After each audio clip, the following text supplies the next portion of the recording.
Hello, attractive and cool listeners. Welcome to episode 40 of the Geek Press. I'm Noah Garcia, and today Lewis and I talk about the controversies of Hogwarts Legacy, The Last of Us show on HBO, and do a reflection on season 2 of Vox Machina now that it's over.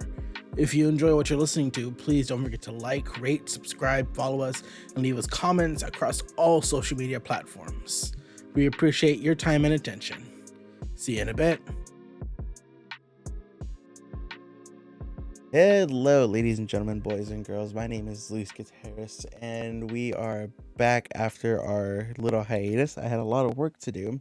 I still got a lot of work to do. We'll get into that in the podcast. But as always, I am joined by a rotating selection of celebrity co-hosts, and today we are joined by the one and the only Mr. Paul Rudd. Paul Rudd, how are you doing today? Yeah, thanks. Thanks for inviting me, Lewis. I'm just really excited. Ant-Man and the Wasp: Quantumania is coming out. I'm really excited. What's going on? Why do you sound like Ash Ketchum? Oh, well, I've just been doing like a lot of crack. Like it's the only way I can get through these Marvel movies. Like they signed me up, like spoiler, they signed me up for like a 10-year contract.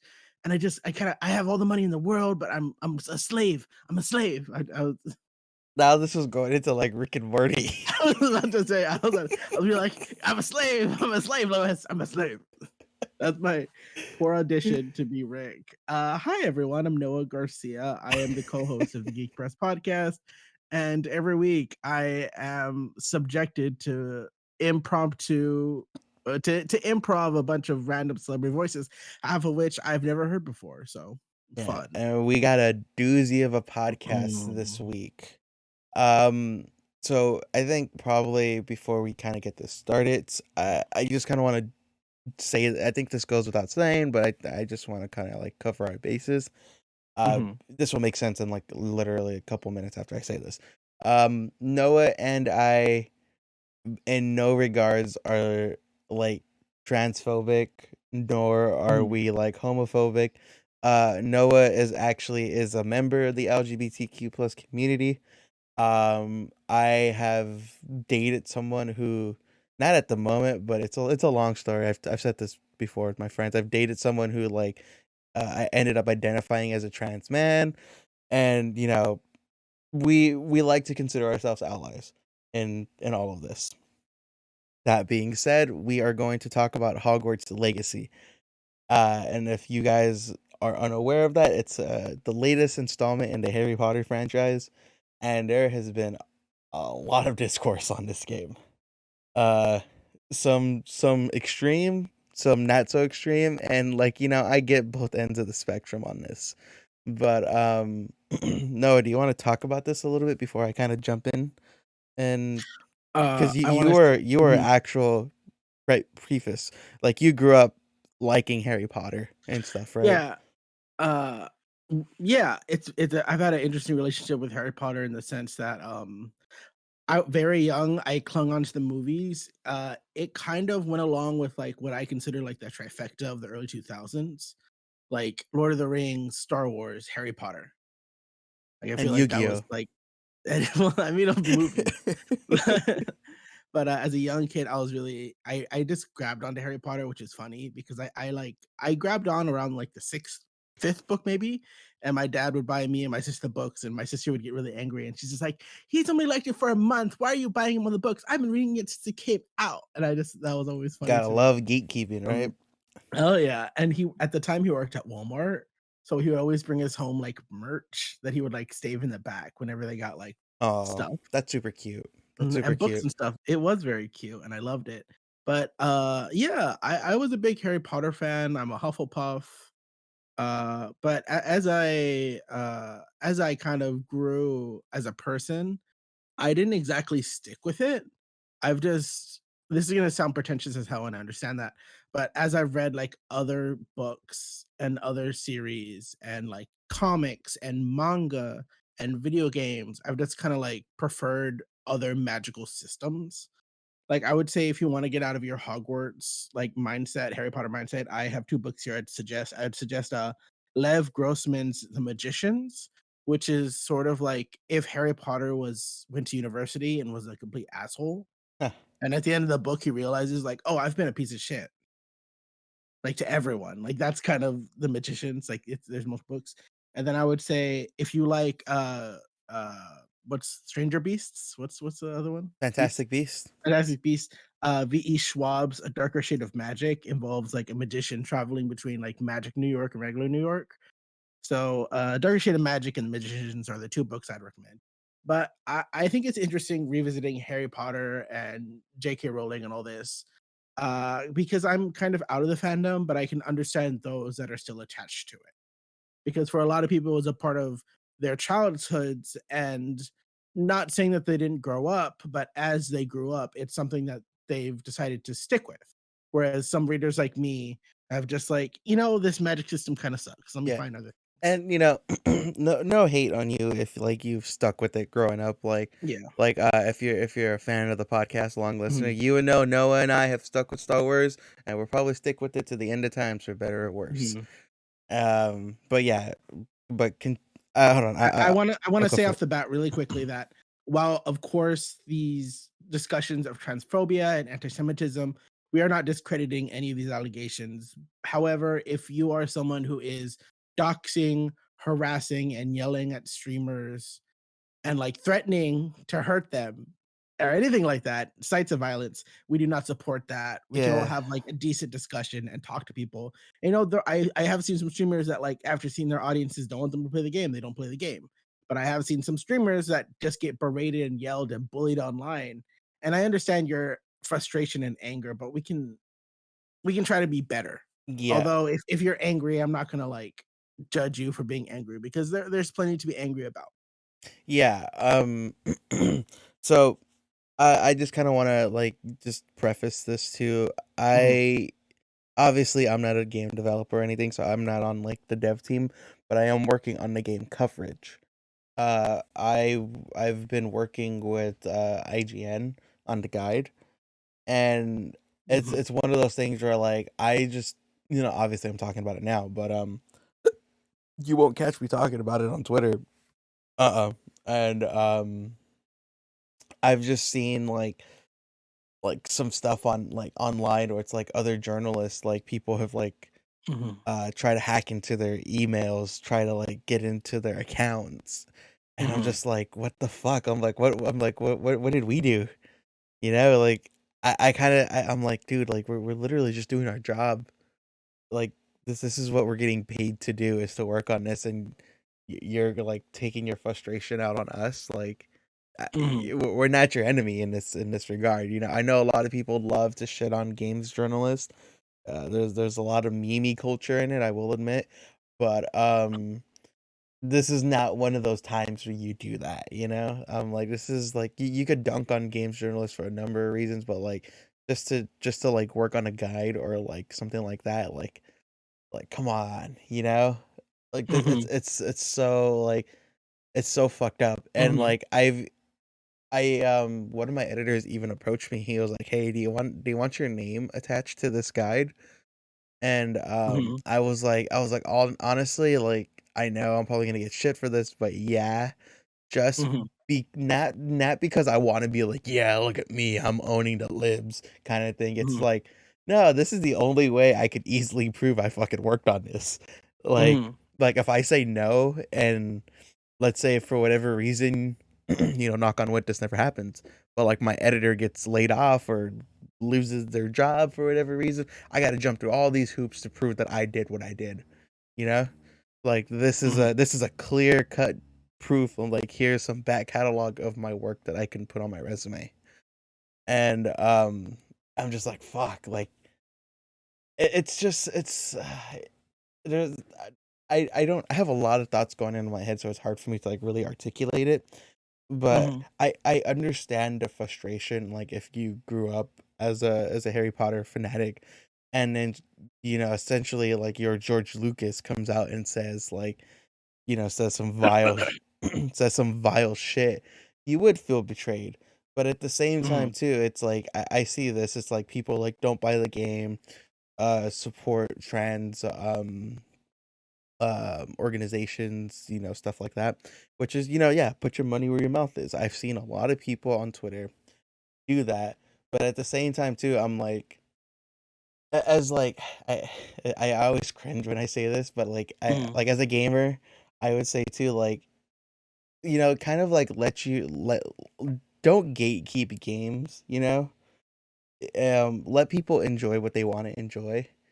Like, Mhm. I granted, I will say this, and I haven't engaged with them, but I've seen them. Like, I've seen some piece of shits online, like, do like poke jabs at like the Jewish community and the LGBTQ plus community with their character names and this and that. Like, Mhm. look at me, and I'm like, no, you're just a piece of shit. Mhm. There are caveats to everything, but I'm like, just kind of like, if this is a game you have interest in, purchasing this game doesn't make you a transphobic person, doesn't make you, like, it doesn't like, if it won't, what I'm trying to say, it's not gonna like flip a switch and you're not gonna all of a sudden like have these beliefs, Mhm. and also too, like, if this makes you feel any better, from what I heard, I did some light research on this, but apparently J.K. Rowling had like no say in the game at all, Mhm. and this was all done through like the developers and stuff. Mhm. And the way I see this too is like, I get it. It's going back to what I said, like, put your money where your mouth is. If you don't want the game, go play. Mhm. There's like a million like The Witcher is the first game that comes to mind if you want to play like a magical fantastic game like that.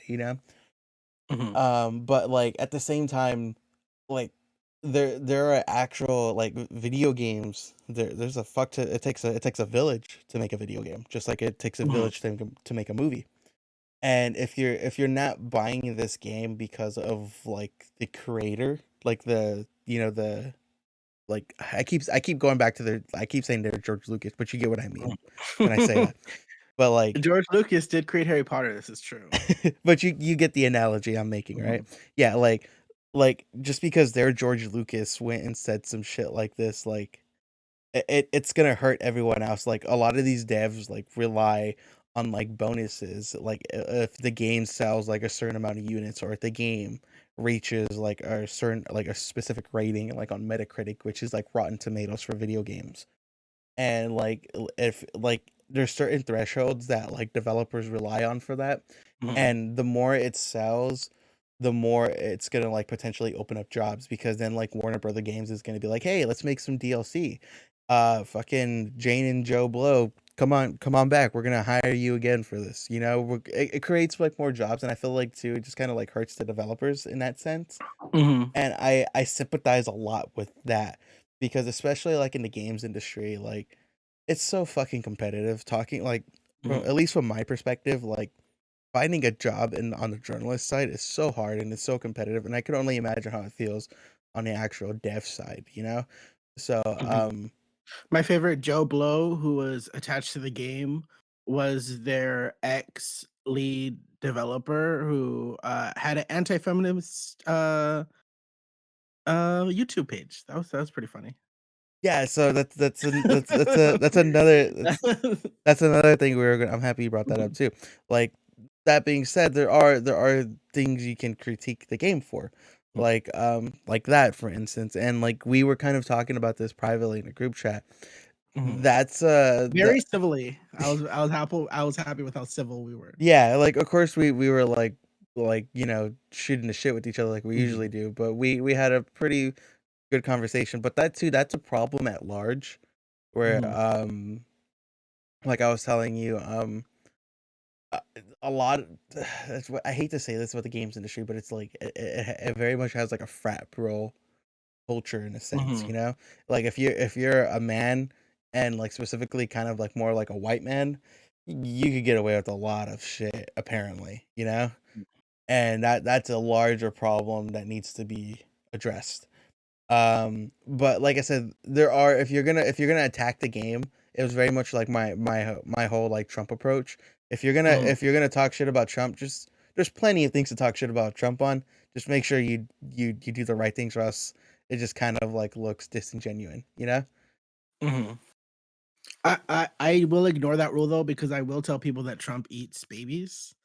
And that's just what I do. You know, I go to honestly, a barbecue and somebody's like, "Trump's gonna get there," and I'll just be like, "Trump's eating white babies to stay young," and then that just ends the conversation. but you get what I'm saying though, right? Mhm. Like, But, yeah, I guess we're gonna talk a bit more about this game. mhm. I found some interesting threads because, I feel like the talks of anti-Semitism. Also too, I was talking a lot, so thank you for just kind of Yeah, letting no, me talk. it's okay. Of anti-trans has been at the forefront, but several people that have played the game and researched it have found traces of anti-Semitism, and I have a bit of a list and some articles pulled up, and we'll go through them one by one. Wait, Uh, within the game? yeah, Oh, okay. this is new to So me. Okay. within the game, there is an item that is known as like a goblin horn. It's a goblin artifact, and it was used during the 1912 Goblin Rebellion in the game. And it has a very striking resemblance to something called a shofar, which is blown in synagogue services on Rosh Hashan at the end of Yom Kippur. So people are saying, like, why does this Jewish religious artifact look exactly like this goblin horn? And that kind of leads into another idea that in the game, there's a mention of a 1912 Goblin Rebellion in the game, and that for some reason coincides with the real historical riots against Jews in 1912 to 1916, which is known as the pogrom. Now, during this era, there is um, the election of Emperor Matthias. There was this whole thing where there was a Wait, mob that just I don't want to attacked sound I don't want to ghetto. sound I don't want to sound dumb, but this emperor is a real person, right? Like we're talking about like I believe so, okay, yes. okay, okay, okay. I'm just trying to make sure. And there have been historical moments throughout history where the Jew people have been attacked and persecuted, and it's just a weird coincidence that this Goblin Rebellion happened in 1612, similar to the 1612 to 1616 riot against Jewish people. And then another thing that I think is interesting is just the iconography of the goblins. For decades, for lifetimes, big ears, curved noses, like hunched brows, beady little eyes. These have been caricatures that have been used in anti-Semitic artistry, in stories, and that's just something that people notice that hey, these goblins are just so similar to Jewish stereotypes that it feels and reads almost as intentional. And if that's something that you can see, I understand that. And I've always found the goblins and elves and Harry Potter world to be really weird because the elves are slaves and the goblins are never really depicted as good. They're depicted as money hungry bankers that control a lot of things. Like that plays into a lot of anti-Jewish stereotypes. And I think some of this stuff can be misconstrued because people can use figures and iconography from pop culture and use that to reinforce their own ideals because they can say, "Hey, look at this. This is just like this," and they connect the dots. And they can also often use these pop culture figures as kind of supporting evidence for like, "Oh, look, these people are just like these real world people," and they apply it to that. So it kind of, in a sneakily way, enforces these anti-Semitic ideals. And even though there are real world implications, they project it onto these goblin characters and then they project that back like, oh, the goblins are Jews. And then it's a whole conversation that is far above my pay grade, but I think it's an interesting conversation for people to have because I am not Jewish at all. I don't represent any Jewish voices, but those who are Jewish online that I've seen collect this information and talk about it. I think it's a good conversation to have. Like, because there are lots of people who cannot separate what happens in a video game, what happens in a story from real life. And then sometimes maybe it isn't separated. We look at J.K. Rowling, and I'll look up real quick. Sorry if you hear my typing, but we look at J.K. Rowling and the choices she make, and we ask: Are they intentional? Are they something that was built up over time? Are they what is the intent here? Because a lot of these things, Hogwarts Legacy is taken from her world. These things, while many of them might be original, the world is from hers. And I know some people were talking about anti-transness and her, how she may spread her beliefs due to whatever money she made from this, whatever money she made from the IP, did share to get. There's lots of conversations, but I mean, we look at something like there was a trans character in the book, right?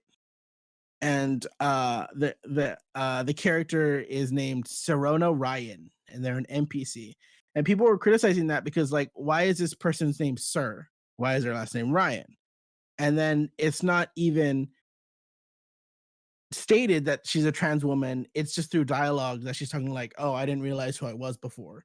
So Yeah, people, so that one, that part threw me off a little bit when I was playing the game. I was like, huh, okay, and yeah, then people are saying like, well, look, the naming scheme from Harry Potter followed this video game because naming schemes such as the Irish guy Seamus Finnegan, the Asian girl Cho Chang, and Padma Palti, the Indian girl, like the naming scheme that's so on the nose followed from the story to the video game, and people were joking and mad about that.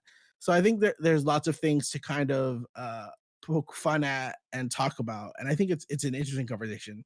And I know this is where we might think we differ because I 100% don't believe if you buy this game, you are not transphobic. Of course, you are not. But I feel like if you support this game, then you are indirectly supporting the world J.K. Rowling continuously makes money off of and uses to the funds and notoriety of to propagate her anti-trans narratives. And that's just harmful. And it's indirect, I would say. But if you play this game, you are not transphobic. Let's just make this clear. So that was my big long talk. yeah. No, that's You you. had your long talk, here's my long talk. I never really kind of realized that about like the goblins, but as you were Mhm, talking, I was like, oh shit, yeah, I see. mhm, I can see where wires could get crossed. mhm, Yeah, I didn't like again. I've only watched the first Harry mhm. Potter, and the Because you're a Harry Potter newbie, basically, aren't you? essentially, yeah, like the only ones that I've watched is the Fantastic Beast movies, and Mhm, those have like no goblins, no. I think actually there is a few mhm, goblins, but they're not like the key focus. You know, they're kind mhm, of in the background. It's all against like wizards fighting wizards essentially, mhm, and there's really no like elves or anything, at least as far as I could remember. mhm, And so yeah, I'd never because you know the Fantastic Beast movies are like mhm, wholeheartedly differently from the Harry Potter movies. So yeah, I could see that right there, and it just there like what you're saying right there. There is no way around it. Like if you buy the game, you are gonna support J.K. Rowling. That's just the world we live in, you know. mhm. Um, I mean, according to a report from Bloomberg, Rowling will profit from game sales. yeah, and I'm pretty sure at the top Mhm, of my head, I'm like that probably sounds like Jason Schreier. That sounds like something right. Um, but yeah, like there's no way around it. But if you want to play it and you're firm in your beliefs that you know you're not a transphobic person, mhm, you could buy it, but just be aware the implications of your money being spent. You know, I haven't fully read the article, but shout out to GameSpot. They mhm, um they have this article just essentially saying that like you know, J.K. Rowling's a piece of shit. I don't want to like put words. I don't want to like paraphrase this article too much because like again, I haven't read the full thing, mhm, but it's essentially saying like, hey, there are trans organizations out there. J.K. Rowling has hurt the trans community. Here's how you could support us. I mhm, really recommend you read it. We'll probably throw it in a description of this podcast too. mhm. But you know, enough about like. Do you have anything else you'd like to discuss about this? I will judge you. I I will so if you wanna I will judge you, so let me hear but it's gonna be for the, like, dumbest shit. I'm just like, "Wow, you're a Slytherin? Wow, I can't believe" like, I'm gonna judge you for the dumbest shit. Like, "Wow, you chose that haircut? Okay." So I'll just I try to do. be. I do find it funny because like this game is very much like when you see your customized character in a cutscene, you fucking just stand out like a sore thumb. That shit is pretty funny because like my guy has like a cape and like he's like all dripped out and like he just Yeah. doesn't even look like a student anymore. He looks like he's about to fucking try to sell you some like weed and take off in his fucking like Mustang, you know? Mhm. There's a really funny sketch by I think ProZD where it's just like when you when you play a serious game but you have like the stupidest clothes Oh on. no, exactly. Yeah, you could wholeheartedly look like that. It's fucking And that's very hilarious. funny. Uh And that's good. But let's talk about yeah, let's talk about let's switch some gears. gays that we love. Yeah. Uh, Speaking of homophobia. I'm a few episodes behind. I'm about 2 episodes behind on The Last of Us. Wait, for real? Yeah, I'm about 2 episodes Oh my behind. god, me too. Yeah, I'm 2 episodes behind because I've been working on the Hogwarts guide. Yeah, you But working hard. let's talk about we're late. We're late to the conversation. I know Late to the conversation. everything that And needs to be said has no, already been said. this is good because then we're the final note. Yeah, We're the final we're the people to talk. last batch. We're holding Yeah, the line. we're holding the line. We're you know what? It's like the last note of a piano song is sometimes more important than the ones in the middle. Mhm. Yeah. So okay, when I had played The Last of Us Part 1, it Mhm, completely flew over my head that Bill is gay. mhm, Like, um, I, and this is my justification for missing it. There was a mhm. lot happening in that whole fucking level. Yeah. The thing is it's very Very it, subtle. yeah, it's subtle. There's two instances that suggest it. There's one where he finds his Frank and he's like, okay, spoilers for the game. So if Yes, you honestly spoilers. spoilers for the game and the show, just stop watching, just stop listening. Go watch everything, go play everything, and then come back. But in the game, Bill finds, I believe, Frank who hung himself, I Hmm. believe. And then he mentioned that, oh, he was my partner for a time. And then later they have Bill's truck and they're driving out, and Ellie finds a gay nudie mag, and she's like, Hmm. "What are these guys?" And then she's like, "Oh, like they make a joke," and like Joel had to be like, "Ah, don't look at that." She's like, "Why is it sticky?" And then she's making jokes, but like those are like the two sort of little hints within the Yeah, game. and Neil But Druckmann like later confirmed Mhm. that like he is in fact gay.